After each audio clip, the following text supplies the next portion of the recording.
Paul Kagame face à la CPI, enquête exclusive sur les violences à Goma.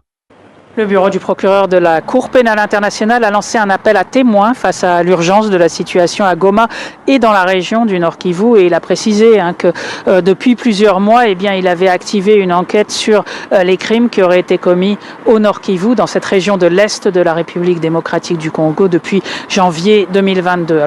Des milliers de victimes, des crimes de guerre et une justice qui se fait attendre. La CPI ouvre une enquête cruciale sur les atrocités commises en République démocratique du Congo. Parmi les personnalités visées, Paul Kagame pourrait-il être impliqué? Qui portera la responsabilité?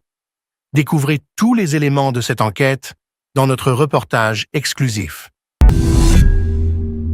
Le bureau du procureur de la Cour pénale internationale a lancé un appel à témoins face à l'urgence de la situation à Goma et dans la région du Nord Kivu. Et il a précisé que depuis plusieurs mois, il avait activé une enquête sur les crimes qui auraient été commis au Nord Kivu, dans cette région de l'Est de la République démocratique du Congo, depuis janvier 2022. Alors, secret de l'instruction oblige, le procureur n'a pas voulu préciser quelles étaient les cibles de ces investigations.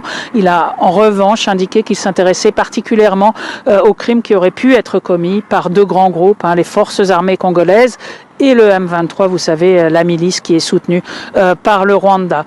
Le procureur a aussi précisé qu'il enquêtait sur toutes les personnes qui pouvaient commettre des crimes, quelle que soit leur affiliation ou leur nationalité.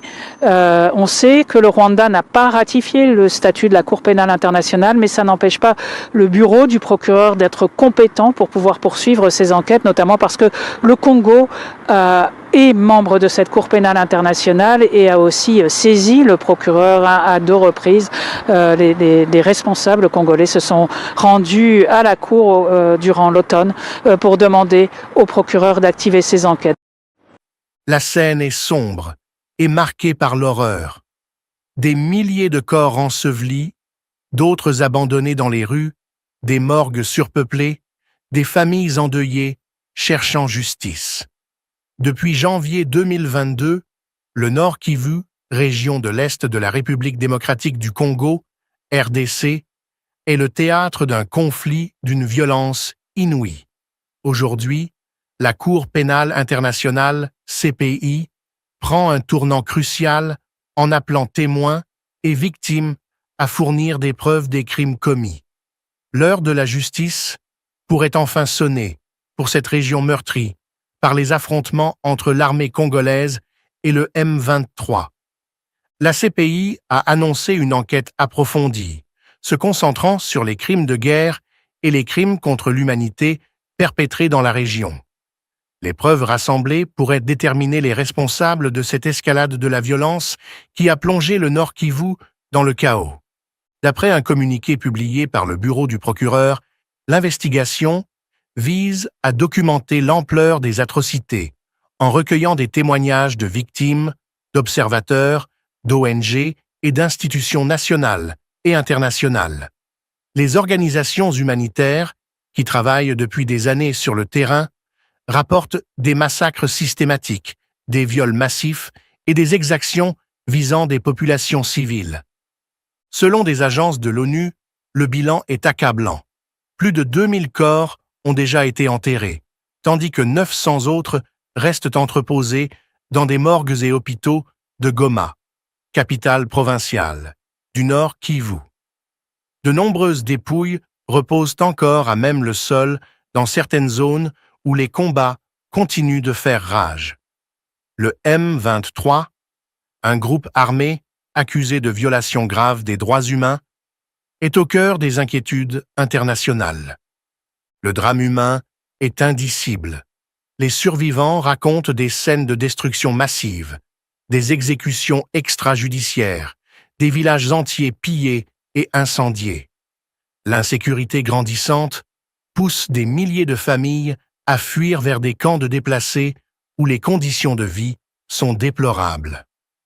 La situation actuelle réactive un débat international sur l'implication présumée du Rwanda et de son président, Paul Kagame, dans la crise du Nord Kivu. De nombreux rapports accusent Kigali de soutenir le M23 en lui fournissant armes et renforts logistiques. Ces accusations, rejetées par le gouvernement rwandais, pourraient trouver un écho résonnant dans l'enquête de la CPI. Des témoignages recueillis sur place mettent en évidence une stratégie militaire complexe visant à déstabiliser la RDC au profit du Rwanda. Si les preuves de l'implication de Kigali sont avérées, cela pourrait avoir des répercussions diplomatiques majeures et pousser la communauté internationale à reconsidérer ses relations avec le Rwanda. La CPI insiste sur l'urgence de recueillir des témoignages et des preuves.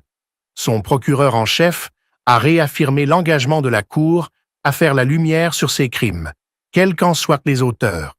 La collaboration des victimes, de la société civile et des institutions internationales est essentielle pour avancer vers des poursuites judiciaires concrètes. L'annonce de cette enquête est un espoir pour les populations de l'Est congolais, longtemps abandonnées à leur sort. L'impunité doit cesser et les auteurs de ces violences doivent répondre de leurs actes. Le défi de la CPI est de taille. La complexité du conflit, les jeux de pouvoir régionaux et les difficultés logistiques rendent le processus d'enquête ardu. Toutefois, la détermination de la justice internationale pourrait, à terme, amener une reconnaissance des souffrances des victimes et une responsabilisation des coupables. Alors que la CPI progresse dans son enquête, le monde attend de voir si cet appel à témoins marquera le début d'une justice réelle pour les victimes de l'Est de la RDC.